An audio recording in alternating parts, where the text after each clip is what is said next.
feel the atmosphere right in and around the stadium. 5-second borders turn. Who's it going to be that gets the Oxmoto whole shot award? Another good start from Tomac up the inside there. Oh, and he gets bumps there and Brayton down. But it's Tomac who leads away. Roczen right there in second. Musquin in third. Or is it Webb? Webb there in third.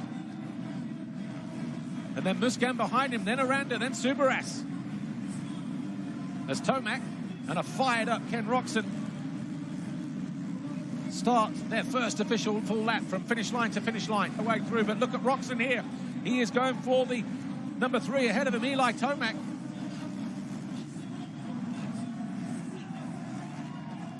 Back end just losing a little bit of traction there as Roczen tries to square up to Tomac, who looks over his shoulder at the end of the rhythm section, sees Roczen there. These two really pulling away as the two Red Bull KTMs start to beat each other up in the background. Roczen pushing on hard.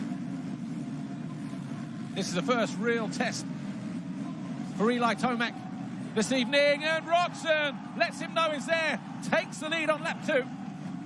Slips underneath the American, takes the advantage away. What can Roczen do from here? Can he stay there? Fans on their feet. Atmosphere insane around this Paris arena. Roczen having to go defensive.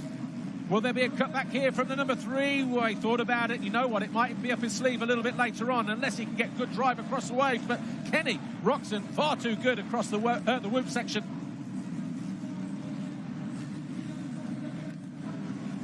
And just starting to lose ground to the German.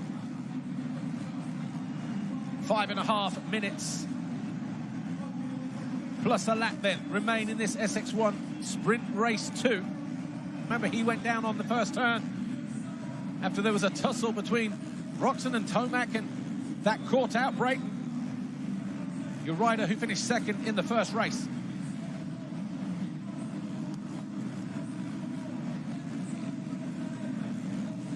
Webb on his own in third. He's broken free from his teammate, Marvin Musquin, who was hoping, and still is hoping, for a 4th King of Paris title this weekend here.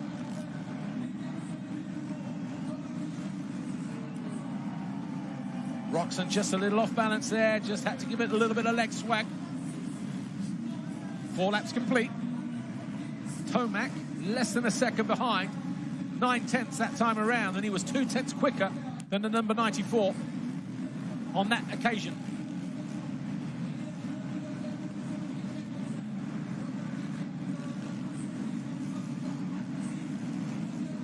Triple quad. Little heavy landing there for the number 3 in second. Just needed a moment to steady himself through that right-hander. Possibly allowed Roczen a little bit of breathing space to the tune of a 10.42.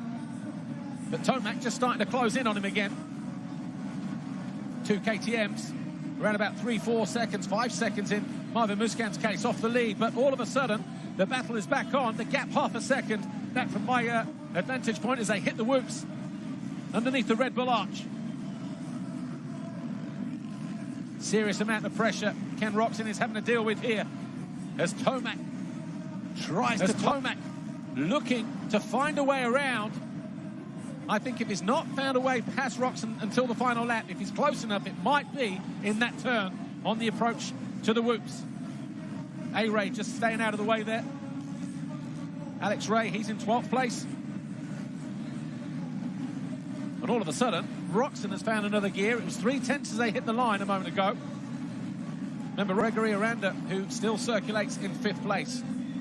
We are going to get a couple more laps out of this, aren't we?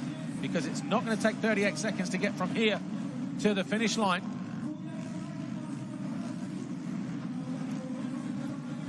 Technical track here this weekend in Paris for the 39th edition of the infamous Paris Supercross here in the City of Lights.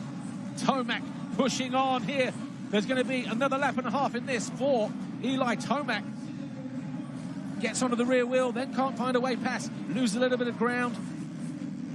Roczen switches off. Has happened to Marvin Muscan. Back marker in between Roczen and Tomac, crucially, as they get ready to head into the final lap here.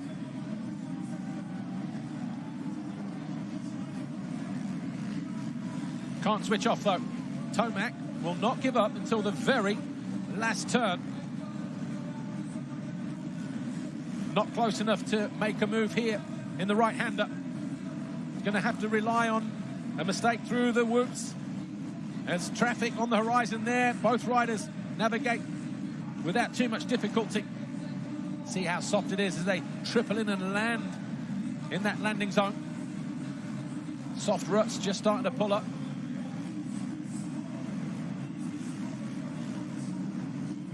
Couple of corners to go then. Kenny Roczen doing everything right. Did not let Tomac out of his sights. Forced the issue. Maybe when Tomac wasn't expecting it. Tomac, though, still closing in on him, but out of the final turn, Roczen wins it by less than a second over Tomac.